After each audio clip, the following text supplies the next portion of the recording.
Good morning students. आज हम फ्रांसीसी प्रधानमंत्री की कार्य और शक्तियों का अध्ययन करेंगे। पंचम गणतंत्र के संविधान द्वारा प्रधानमंत्री को अनेक महत्वपूर्ण अधिकार एवं शक्तियां प्रदान किए गए हैं और कार्यपालिका के क्षेत्र में वह राष्ट्रपति के बाद सबसे शक्तिशाली कार्य अभिमुखी पद है। उसके प्रमुख कार्य एवं शक्तियाँ निम्नलिखित हैं। सबसे पहला है कार्यपालिका संबंधी शक्तियाँ। तो पंचम गणतंत्र के संविधान की धारा 20 के अनुसार सरकार राष्ट्रीय नीति का निर्धारण करती है और उसे कार्य रूप में परिणत करती है। इसी प्रकार से धारा 21 के अनुसार प्रधानमंत्री सरकार के सामान्य कार्य के प्रभारी हैं।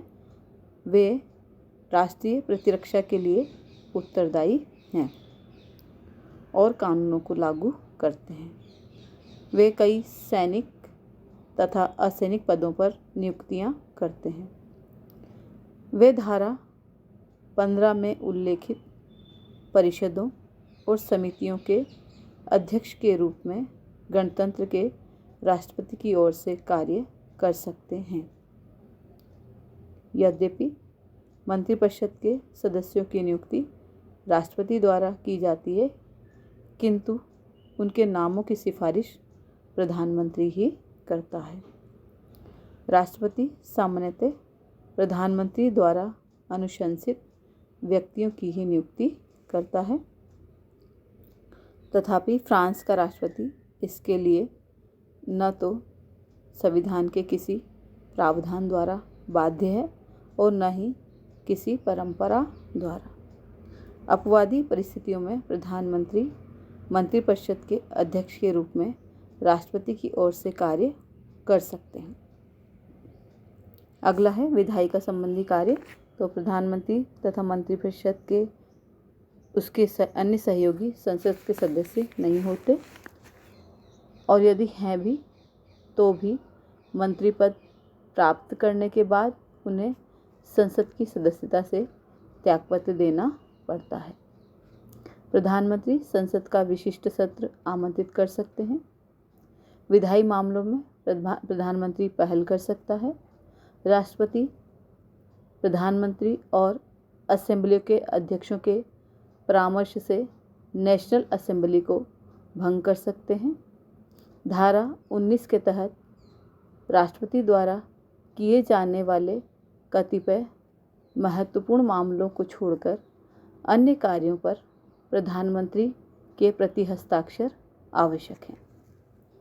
तो विधायी कार्यों के तहत ये सारे कार्य करता है। अब देखते हैं संवैधानिक कार्य।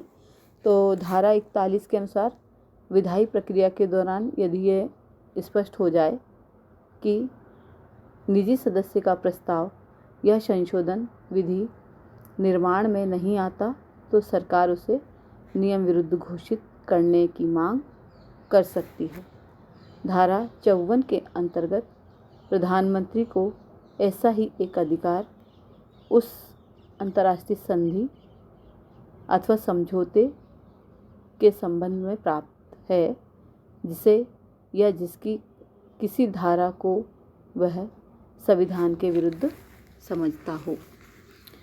ऐसी संधि अथवा समझौते को प्रधानमंत्री उसकी संवैधानिकता के परीक्षण हेतु संविधान परिषद को सौंप सकता है।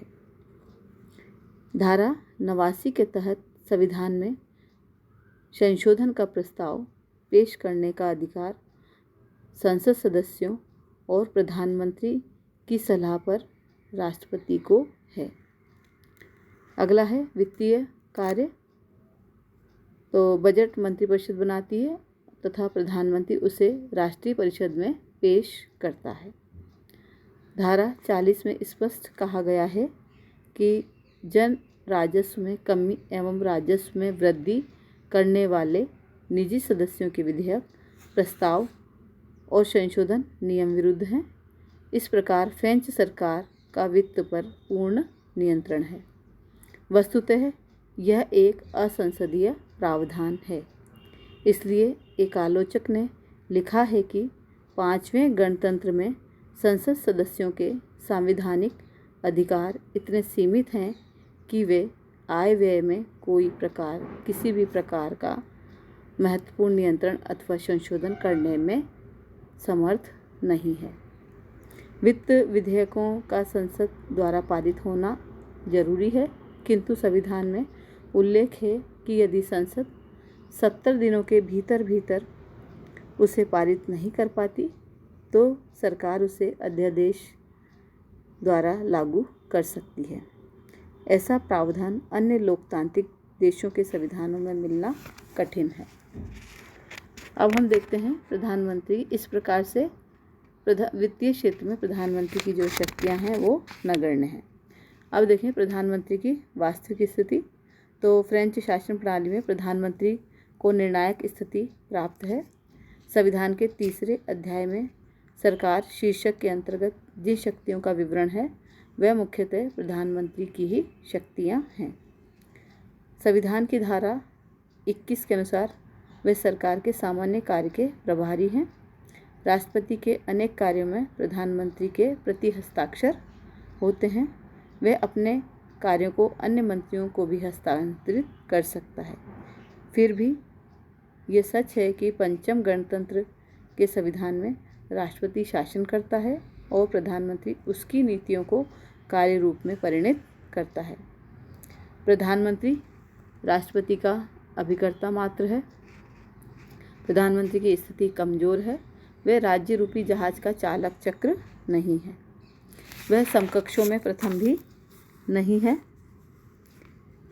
विशेष परिस्थितियों को छोड़कर वह मंत्रिमंडल की बैठकों की अध्यक्षता नहीं करता।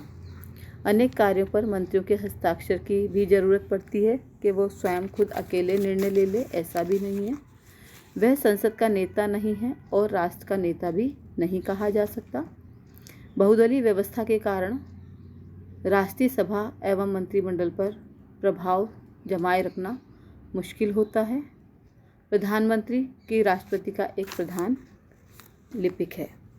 अब हम देखते हैं, लेकिन प्रधानमंत्री का पद बिल्कुल भी महत्वहीन नहीं है।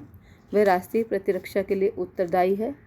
समस्त संधियों एवं समझौतों पर प्रधानमंत्री या किसी न किसी मंत्री के प्रति हस्ताक्षर होने आवश्यक हैं। इसके अतिरिक्त सरकार राष्ट्रीय सभा के प्रति उत्तरदायी है। स्पष्ट है कि राष्ट्रपति प्रधानमंत्री एवं मंत्रिमंडल को सहजता से पदच्युत नहीं कर सकता। अब देखें हम कि फ्रांसीसी मंत्रिमंडल की अस्थिरता के कारण क्या हैं। तो एक आलोचक ने कहा है कि फ्रांसीसी अपनी कमीज की तरह मंत्रिमंडल भी बदलते रहते हैं। एक अन्य आलोचक ने व्यंग में कहा था कि फ्रांस में वर्ष में 8 महीने संसद शासन करती है और 4 महीने मंत्रिमंडल शासन करता है। विश्व के अन्य किसी भी देश में मंत्रिमंडल का जीवन इतना अल्पकालीन नहीं रहता जितना कि फ्रांसीसी मंत्रिमंडल का। पंचम गणतंत्र से पूर्व के जो मंत्रिमंडल थे उनकी अस्थिरता के निम्नलिखित कारण हैं। सबसे पहला है मिश्रित मंत्रिमंडल। तो फ्रांस में एक तो बहुदलीय व्यवस्था है और निर्वाचन में किसी भी एक दल को स्पष्ट बहुमत नहीं मिलता। अतः सदैव ही हमेशा ही वहाँ पर मिला जुला मंत्रिमंडल बनता है। मिला जुला मंत्रिमंडल जो है विरोधी तत्वों तथा नीतियों का संगम होता है।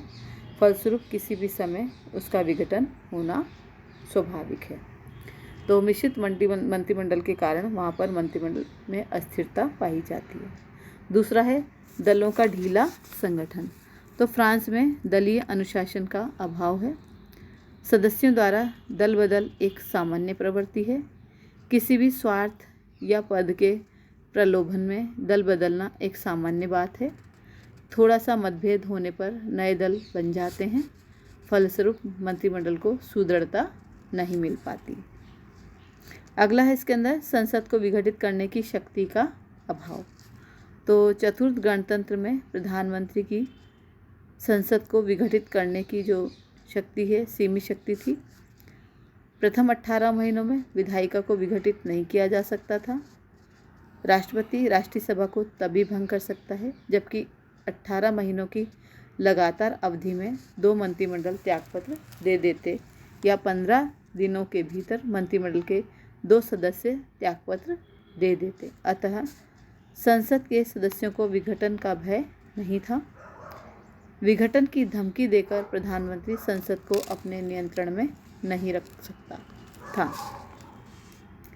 अगला है इसके अंदर सूत्रबद्धता का अभाव। तो दलों के स्थानीय, राष्ट्रीय और संसदीय संगठनों में सूत्रबद्धता का अभाव है। किसी भी दल का संगठन तीनों स्तरों पर नहीं है।